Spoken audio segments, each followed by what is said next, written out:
ആരാണോ ഈ രണ്ട് വിഷയത്തിൽ ഗഫലത്തിലാവുന്നത് അവർ നരകത്തിൻ്റെ വാതിലാണ് തങ്ങൾക്ക് വേണ്ടി തുറന്നു വെക്കുന്നത്. അള്ളാഹുവിനെ ഓർക്കണം. പരിശുദ്ധ ഖുർആനിൽ കാണാം, ഫവൈലുൽ ലിൽ ഖാസിയത്തി ഖുലൂബുഹും മിൻ ദിക്രില്ലാ ഉലൈക ഫീ ളലാലിൻ മുബീൻ. അള്ളാഹുവിൻ്റെ ഓർമ്മയെ തൊട്ട് ഹൃദയം കടുത്തുപോയ ആളുകൾ, പടച്ച റബ്ബിനെ ഓർക്കാത്ത ആളുകൾ, അള്ളാഹുവിന് നൽകേണ്ടുന്ന ഹക്കുകൾ വകവെച്ചു കൊടുക്കാത്ത ആളുകൾ, അവരുടെ ഹൃദയം കടുത്തുപോയിരിക്കുന്നു എന്നാണ്. സ്വാധീനം ചെലുത്തുന്നില്ല. അദ്കാറുകൾ, വഅളുകൾ, ഉപദേശങ്ങൾ അവരുടെ മനസ്സിന് സ്വാധീനമുണ്ടാക്കുന്നില്ല. അത്തരം ആളുകളുടെ ഹൃദയത്തെക്കുറിച്ച് അള്ളാഹു പറഞ്ഞത്, ലൗ അൻസൽനാ ഹാദൽ ഖുർആന അലാ ജബലിൻ ലറഅയ്തഹു ഖാശിഅൻ മുതസദ്ദിഅൻ മിൻ ഖശിയത്തില്ലാ വതിൽകൽ അംസാലു നദ്രിബുഹാ ലിന്നാസി ലഅല്ലഹും യതഫക്കറുൻ.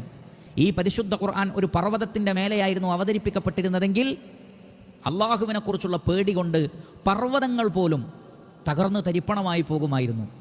പക്ഷേ പർവ്വതത്തേക്കാൾ എത്ര നിസ്സാരമാണ് മനുഷ്യൻ്റെ ഹൃദയം. ചെറിയൊരു മാംസക്കഷ്ണമാണ് ഹൃദയം. പക്ഷേ പർവ്വതത്തിലുണ്ടാക്കുന്ന സ്വാധീനം പോലും അവൻ്റെ ഹൃദയത്തിൽ അള്ളാഹുവിനെക്കുറിച്ചുള്ള ദിക്റുകൾ ഉണ്ടാക്കുന്നില്ല.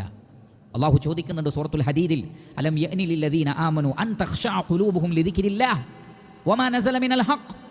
അള്ളാഹുവിൻ്റെ ദിക്റിൽ നിന്ന് അള്ളാഹു ഇറക്കിയ അതിലേക്ക് ഹൃദയം വിനയപ്പെട്ട് വരാൻ നിങ്ങൾക്ക് ഇനിയും സമയമായില്ലേ? നിങ്ങൾ എന്താണ് കാത്തു നിൽക്കുന്നത്?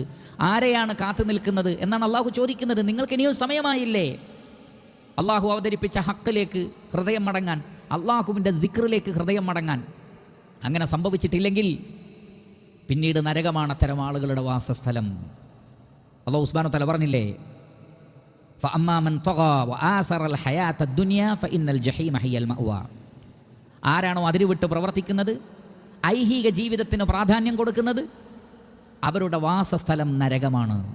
അപ്പോൾ നരകത്തിൻ്റെ താക്കോൽ എന്ന് പറയുന്നത്, നരകത്തിൻ്റെ വാതിലുകൾ നാം തന്നെ നമുക്ക് വേണ്ടി തുറക്കുന്നത് അള്ളാഹുവിനെക്കുറിച്ച് നമ്മൾ അശ്രദ്ധമാകുമ്പോഴാണ്, ദിക്റുകളിൽ നിന്ന് അശ്രദ്ധമാകുമ്പോഴാണ്, ഖുർആനിൽ നിന്ന് അകന്നു പോകുമ്പോഴാണ്, അള്ളാഹുവിന് നൽകേണ്ടുന്ന ഹക്കുകളുടെ വിഷയത്തിൽ അശ്രദ്ധ കാണിക്കുമ്പോഴാണ് എന്ന് നമുക്ക് കാണാൻ സാധിക്കും.